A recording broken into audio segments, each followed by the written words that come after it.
It's big dog season, and you can't stay still because you want it. Talk that talk, George.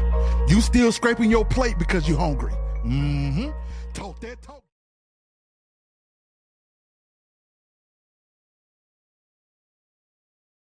Good morning. Today is Tuesday. It's October 29th. The year is 2024. I'm about to shower, take these dogs out for a walk, get dressed, and go up to Emory Hospital where Earl is laid up in ICU again.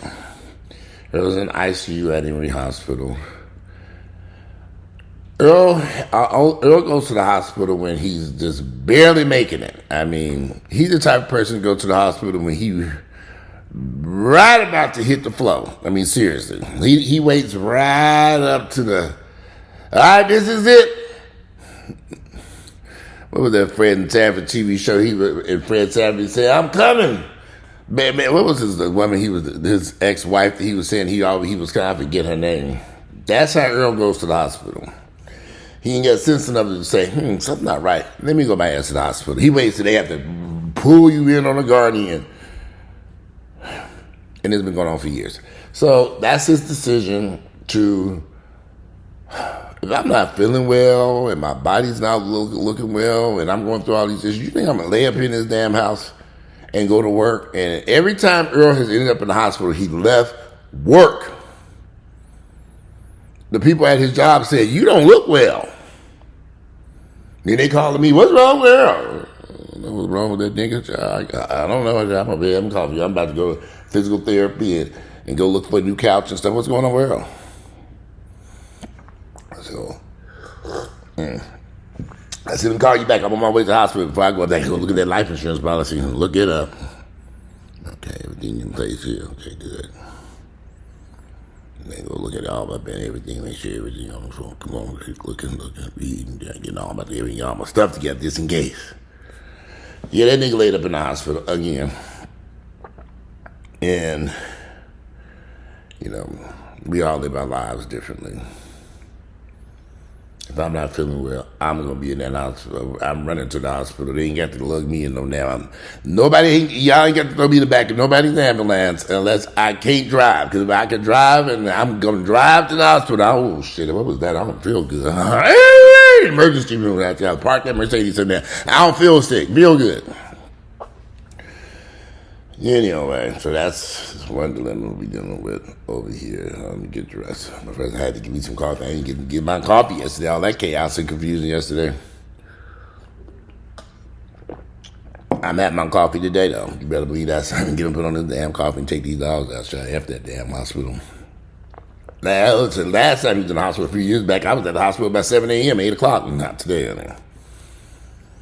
No, I'm not about to run over there, fight that traffic to get there to sit there and stare at your crazy ass in the hospital. I tried calling him, he ain't answering the phone. I'm like, okay, well, he must be alive because the hospital ain't called me. So he gotta be alive and kicking over there. So anyway, it looks like Donald Trump may be our next president. And let me tell y'all why. Black people are not voting, y'all. Black people in the city of Atlanta, Fulton County, DeKalb County, Clayton County, Henry County, Douglas County, they're not showing up at the polls. In order for Harris to win, she has to have these voters show up. And they're not coming out, y'all. They've had over 3 million people vote. And they know who's voting and they know who ain't voting. And I saw this on Channel 2 News last week. And a large group of black folks have decided they're going to sit at home and watch Tyler Perry's new TV show. And it's probably not just happening here in Atlanta. I reckon this is I suspect that this is happening in quite a few urban cities. For some reason, Harris couldn't connect to these black voters, or couldn't or didn't connect. And they're not voting for Trump. They're just not showing up to vote at all. Same thing what happened with Hillary Clinton. They didn't show up to vote. Maybe black people just don't see a value in female politicians at that high of a level. Because I thought for sure, had black voters showed up in large numbers to vote like they did for President Obama twice, Hillary Clinton would have won. But for some reason, black voters in major urban cities did not show up for Hillary Clinton. And although she won the popular vote, she needed to get more votes in certain states that she lost. Like, I think Wisconsin was the state she lost. These swing states are very important because they need those states to get those electoral, my tongue twisting. So, I'm not exactly sure what black folks, I hear black folks say stuff like, voting don't matter. It's always the poorest and most ignorant among us who don't realize the value of it. My nieces and nephews, trying to get them niggas to vote is like, I just don't know what to say. I've called them all, y'all registered. I called my nephew, he registered. Nobody sees any importance in it. And I just don't understand trying to get through to them. They already, one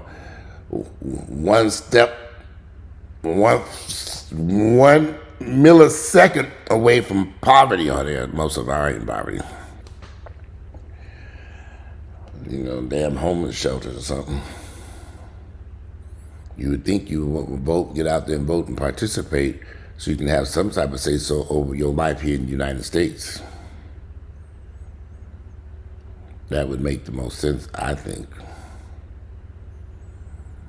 For those of you who feel that voting don't matter, well, I don't know what to tell you. I've always voted, and I think voting does matter. I'd rather have a say-so in what's going on in my life here than letting these motherfuckers run this shit off a cliff. Donald Trump is trouble. Those of you who are voting for Donald Trump, I find people who voting for Donald Trump want to see this shit torn apart. They want to see a January 6th on a nationwide scale. They want to see chaos. They want to see this shit ripped to pieces. Excuse me, I'm belching burp again. My coffee. Belching and burp is actually good for your health. Y'all need to be able to belch, burp, and enjoy life. Belch, burp, fart, get it out, over with shit. Don't be sitting around, hold it in, I'll fart, get on over it, you feel better. You feel like you gotta use the bathroom, take a shit, go take a shit. People be sitting around, I want to hold this in. That creates all types of health. I'm very serious, that creates all types of health issues. If I have to burp, belch, fart, whatever, I'm going to take care of business over here. I ain't nobody here with me. And, well, I forgot y'all out there in YouTube land. But anyway, yeah, Donald Trump is probably going to win this election because niggas have decided they don't want to vote. And I'm so shocked that these young people are not voting. Nationwide, 18 to 29, they're not going to the polls. I'm like, wow. I grew up in the area where get out to vote, the 1980s, where everybody was, I couldn't wait to get to the polling booth and cast my vote. Registered to vote, get in there and vote when I was 18 years of age. It wasn't just me. They even had a little bus at my school. They picked all the people who could vote and took them to vote. Everybody was excited. Did you vote? Yeah, we voted. I can't remember what I voted for, but I think the year I graduated high school, I can't remember. Was it 90? I can't remember what was going on in election. I think Bush. I can't remember who was. I'd have to look it up though. Yeah, so it don't matter to me because I'm in the process of trying to buy me some house in another country and get the fuck up out of here. I don't want to be around here for the next 4 years tearing that Donald Trump. And if my little nest egg mature, Earl's life insurance policy, I'm buying a beautiful hotel down there. I've been looking at hotels, multi-family hotels down there in these various places. So I can run me an Airbnb. I'm gonna be right there running an Airbnb. Y'all better hotel, but clean that motherfucking room. I ain't much place to take. You can't come into my hotel and fuck this shit. I will whoop your ass. Don't you know where you at? Whew. Calling the police over there. Hey, look at these motherfuckers. They done tore this room up over here. Y'all either gonna go to the jail or y'all gonna clean this room up there. Your cleaning supplies. Getting in cleaning shit up for y'all. We head to the airport. Yeah, you gonna miss that plane today. You better hurry. Clean this shit up and strip them beds down. I hate it to be like that, but I'm happy when you niggas show up.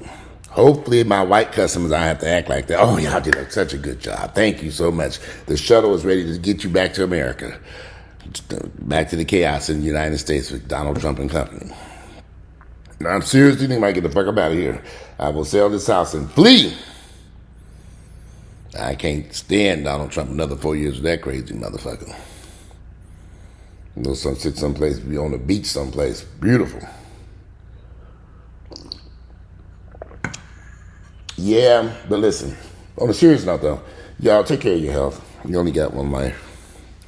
When I first met Earl, in 1996, in the spring of 1996 when I first met Earl, this was before the Olympics of 1996, a few months before the Olympics. Earl came to my apartment drunk as a skunk. Drunk as hell. And it could have been no more than 6, 7 o'clock. I don't know. He get 5, 6, 7, somewhere from there. He was drunk.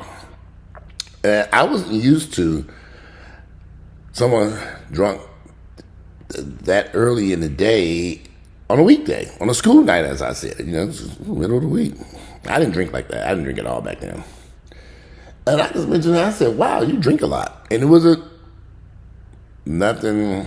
I just kind of said, wow, you drink a lot. He jumped off my couch. Don't nobody tell me what to do. Nobody, not even my mama. And he stormed out my apartment and slammed the door. And I thought, is he kidding? And so I waited a few minutes. I went upstairs and sure enough, his car was gone and he was gone. Now, if they ever invent a time machine, I'm going back to that day. If there was ever a moment for a time machine to be invented, that day is very important for the trajectory of my life. Because I will show up on that balcony, that beautiful apartment I had in Buckhead, and say, okay, nigga, go to that. Oh, we didn't have no. Did we have cell phones back then? For some reason, it was 1996. I suspect we had cell phones, but everybody didn't have one. And I don't think I had a cell phone. I just don't remember us having cell phones in 1996. I had home phones because I remember I had several phones in my house.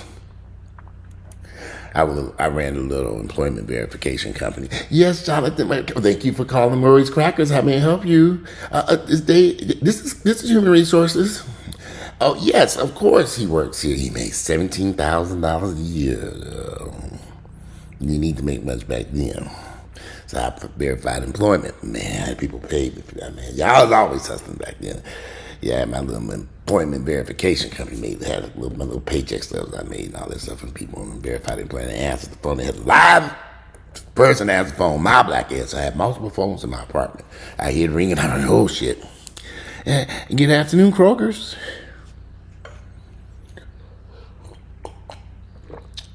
Y'all gonna tell me I wasn't gonna make the money. I purposely chose that apartment because it was in a commercial area, and I listed all the companies through Bell's House so they can look it up and see if it was an actual company. And sure enough, there it was listed. They called 9411. What is this? Life was good back then. Very easy, very fast. But they used to call people, I got approved for my car, house, apartment, whatever. I said, oh, good.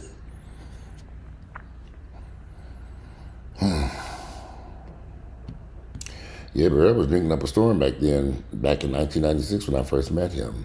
And over the years, it gradually got worse. I begged Earl, would be hospitalized repeatedly. They tell him, you have to stop this drink. You're going to destroy you, it's going to kill you. They would warn him. They kept telling him and repeatedly telling him that you need to do this, needs to stop. What is wrong with you? Doctors, nurses, hospitals, everybody. But remember now, what did Earl say when I first met him? Ain't nobody gonna tell me what to do, not even my own mama. And he meant that. He meant it. He meant every word of it. He meant that. what they woman say, if somebody showed you who they really are, believe them the first time. I was kind of young back then. I didn't know what alcoholism was. I had never seen an alcoholic in my family back then. Didn't quite understand a lot of this stuff. I was young. I was 26 years of age and doing my own thing, financially having good success. And, running my own little businesses. I had a multiple group business over there too. I had my little LLCs set up back then and stuff. I think, look it up. Because sometimes when people verify an appointment, they say, we gonna check, see if this company with the state. And sure enough, it is with the state. I wasn't stupid, y'all. Y'all stupid. I'm not stupid. I'm gonna make some money. I think in 1996, I still had my little birth certificate hustle going on too at that point. The birth certificate hustle didn't run dry until after September 11th. After September 11th, my birth certificate, when they changed stuff, how you can get a driver's license after that, you needed to have a real social security card and they verified. They started doing, they started maybe fingerprinting. Something happened. Yeah, something happened. My birth certificate hustle began to dry up. So I had to pivot, move on to the next hustle. I think I started renovating houses in 90. Around this time, I started renovating houses. I was doing it on the side anyway. I was always doing something, y'all. I've always had, I don't know, something about me in hustling and working. Because I was working on doing little houses when I met Earl. It was a bunch of different stuff I was doing. But I decided to go. I bought a house in Lithonia, then I bought a house in Old 44, which I should have kept that house in Old 44. That was the dumbest decision ever. Every time I drive by the house and look up the hill, I said, boy, I should have stayed my ass there. That shit would have been paid for. That was in 1998. It would have been paid for, and I had the cash in my bank account to pay that mortgage off. And I had crossed my mind was, just pay this shit off and sit here forever. I should have did it. But you want to climb the ladder. We wanted to live in Buckhead. Well, it wasn't like we wanted to live in Buckhead. The 044 was a very rough neighborhood over there. Sometimes we feared for our lives. We had these lights up, Earl coming in drunk, leaving garage doors open, keys stuck in the door. It was so much chaos going on. I said, okay, we got to get the hell out of here. Shootings, robberies, killings. If I could go back to that time, I would have just, there was just a lot of chaos going on in the old Fourth Ward, and it reached a point where, okay, we said, this is a neighborhood not changing fast enough. There was some shooting, killings right there by our house. I think that's what pushed me to say, okay, we got to get out of here. And we got to move someplace else, because this ain't working. And at that same time, everybody who had moved in the neighborhood when I moved in, they were also trying to run. They were all like, okay, this ain't working. The neighborhood was just rough. It was really, really, really, really, really rough back then. And this was in 98, 99, 2000, 2001. I don't think that neighborhood really changed completely into 2000. After 2010, 11, 12, 13, I think it started to change closer to, it really pivoted in 2015 and beyond. But I remember I was there in 1998.